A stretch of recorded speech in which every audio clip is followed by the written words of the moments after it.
Olá, tudo bem? Meu nome é João Paulo, sou professor de História e hoje nós iremos trabalhar com o golpe militar de 1964. Bom, esse golpe militar, que deu origem à ditadura do Brasil, que durou até 1985, ele começa a se desenhar no comício da Central do Brasil, que é quando o Jango aproveita-se da localidade da Central do Brasil e do número de pessoas que passavam por ela para anunciar as suas reformas de base, que fariam com que o seu governo desse uma alavancada e provavelmente melhorassem a vida do brasileiro.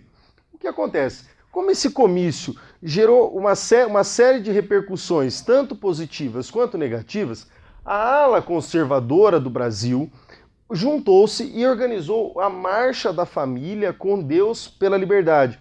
Isto é, a população conservadora que era contra o governo do João Goulart saiu às ruas para lutar contra o governo e para ser contra as reformas de base anunciadas no comício da Central do Brasil, certo?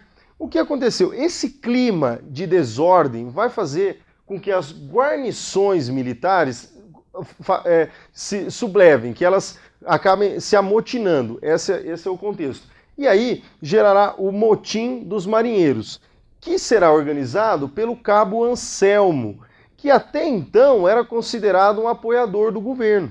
Só que essa figura do cabo Anselmo, mais para frente, a historiografia mostrará que o cabo Anselmo nada mais era do que um agitador, um cara responsável por fazer com que as guarnições ficassem contra o governo do João Goulart. E aí, no dia 1º de abril, o Jango é deposto e aí instaura-se a ditadura militar no Brasil.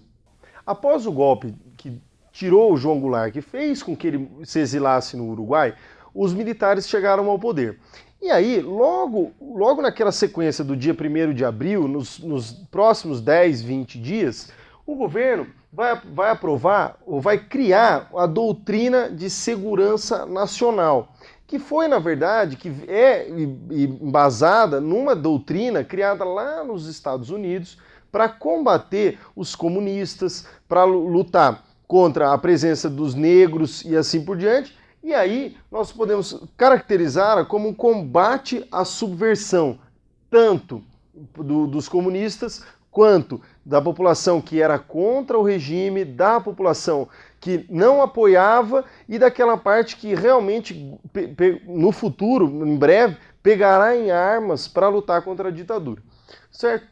Após a criação da doutrina de segurança, nós vamos ter a caracterização de duas correntes ideológicas ou dois grupos diferentes dentro dos militares. Ou seja, os militares linha dura e aqueles conhecidos como a Sorbonne militar. Qual é a diferença entre eles? Os militares linha dura trabalhariam para combater o comunismo e para eles o governo não deveria voltar à mão dos civis, deveria ficar na mão dos militares até que estes reestabelecessem a ordem e combatessem todos aqueles considerados subversivos. Já a linha da Sorbonne militar seriam aqueles militares um pouco mais intelectualizados, aqueles militares que tinham um projeto de governar o Brasil por 3, 4 ou 5 anos e depois devolver o Brasil para a mão dos civis, devolver o Brasil para o controle da população, o redemocratizar o Brasil e não demorar os 21 anos da ditadura brasileira, como foi o caso desse embate em que a linha dura acabou ganhando em relação à Sorbonne militar, apesar do Castelo Branco ser da linha da Sorbonne militar. Outros presidentes, ou a maioria dos outros presidentes, vieram da linha dura do Exército. Então esse embate entre linha dura e Sorbonne militar acontece logo após o golpe de 64. Obrigado pela atenção.